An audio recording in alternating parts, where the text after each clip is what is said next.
Good afternoon. I hope you're having a great day. My name is Nathan Brummel, and in this segment, we're going to look at the life of Andrew F. Walls. Andrew F. Walls is the intriguing missiologist and really a church historian too, who came up with a new paradigm for understanding the growth and the dissemination of Christianity that is very interesting and has all kinds of implications for missions. Now, Andrew F. Walls was born in New Milton, England in 1928, although he was a Scot.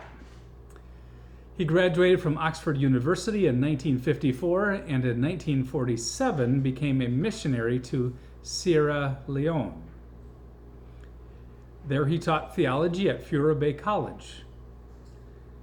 And then in 1962, he made a move that would have very great implications for missiology.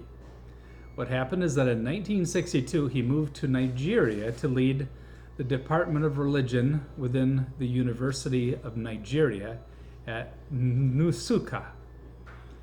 Wall's work is so interesting because he tries to explain how it is that Christianity was transmitted from the Western churches to the global South. Now, as he began his missionary work in Nigeria, he was still laboring under what we would say is the old paradigm of how the church disseminates and spreads. Now, he had become a missionary of Scottish Methodists to Africa. And as a teacher in a Christian university now in Africa, there he was, lecturing to his students on the early church. Now, what is interesting is that he was lecturing to his students about the church in the 2nd century AD. All right, so we have a missionary professor in Nigeria lecturing in a rather young Christian college to students, and he's lecturing to them about what happened in the 2nd century. So think back to the 2nd century and think how now the apostolic era is over. It is really the century of apologists who are beginning to defend the Christian church against various attacks. And Walls noticed that while his students took notes, what he was teaching them about 2nd century Christianity didn't seem relevant to them. Now, he had his Oxford degree. He felt like he knew how to teach church history. He had especially studied the history of the early church. Why is it that he wasn't catching his students' attention? Well, suddenly it dawned on him, and this was the light bulb that helped him kind of have a new paradigm. Suddenly it dawned on him that he was in a church in Africa that was like the 2nd century church. The new church in Nigeria was similar in its situation to that of the early church in the 100s. And therefore it struck him that what he should be interested in is what was happening in the African church in Nigeria in its 2nd century of existence there. Why was it that he, as a historian, had been so interested in what was happening in the early church in the 2nd century, but for some reason he hadn't recognized the connection between the 2nd century of the early church and the fact that you had a Nigerian church in its 2nd century of existence? And if we are interested in the history of the early church, why wouldn't we be interested in the history of the 2nd century of a Nigerian church?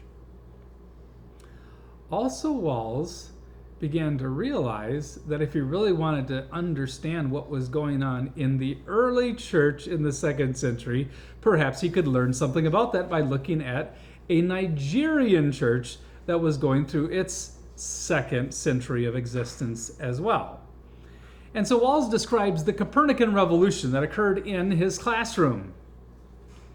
He said, I still remember the force with which one day the realization struck me that I, while happily pontificating on the patchwork quilt of diverse fragments that constitutes second century Christian literature, was actually living in a second century church. The life, worship, and understanding of a community in its second century of Christian experience was going on all around me. Why did I not stop pontificating and observe what was going on? The experience changed this academic for life. Instead of trying to extrapolate from that ancient corpus of literature and apply it, I began to understand the second century material in light of all the religious events going on around me. Now, of course, when it comes to the history of the church in the second century, we don't have a lot of literature. So Walls realizes that he's dealing with the fragments of literature, what we do have, the manuscripts we do have from the second century, which is limited. And he said the danger is that we take a lot of that and then somehow make all kinds of implications from it. But he said, instead, I'm surrounded by an actual church in the second century of his existence. Yes, it's true, of course, it was the 20th century instead. But what happened is that he began to take a fresh look at what was happening around him. And one thing that occurred is that he began to defend the right of and the necessity for the younger churches engaging in theology. After all, historians don't look back at the second century of the Christian church and say, well, those early church fathers ought not to be self-theologizing. When he went to Sierra Leone in the late 50s and then to Nigeria through the mid-60s, the European churches were viewed as the older churches, and the idea is that they needed to share their wisdom with the younger churches. There was a very inappropriate relationship between the older churches and the younger churches. There had been a history of European denominations being very, very slow to ordain leadership in African churches. And so there had been this inappropriate relationship between the European churches that had planted churches and the new churches. And in fact, they had stood in the way of the younger churches maturing.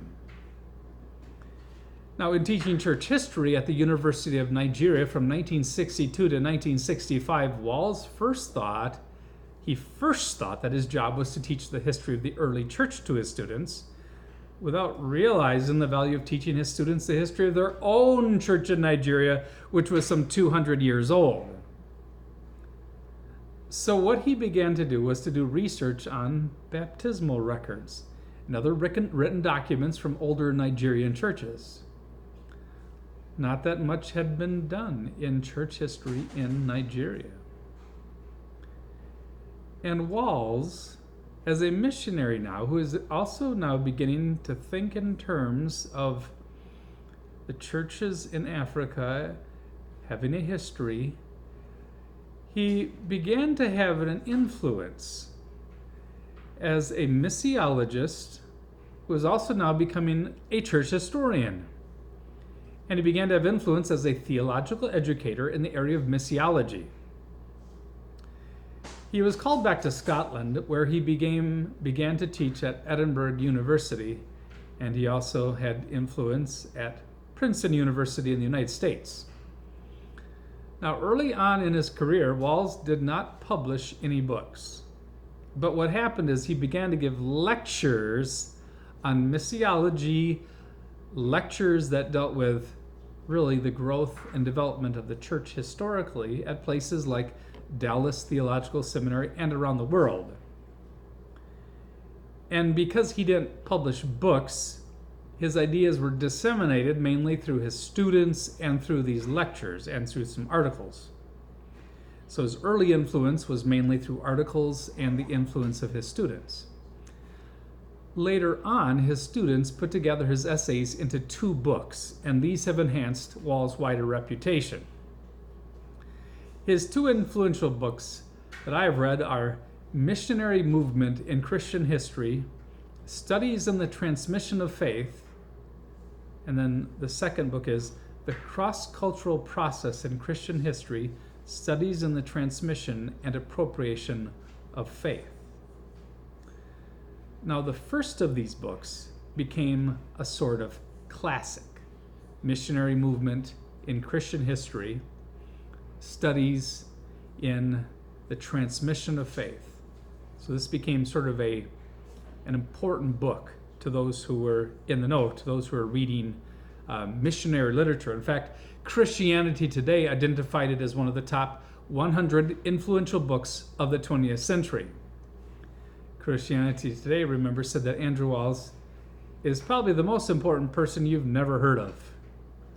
Well, the respect that the editors at Christianity Today had for him made that they identified his first book as one of the top 100 influential books of the 20th century.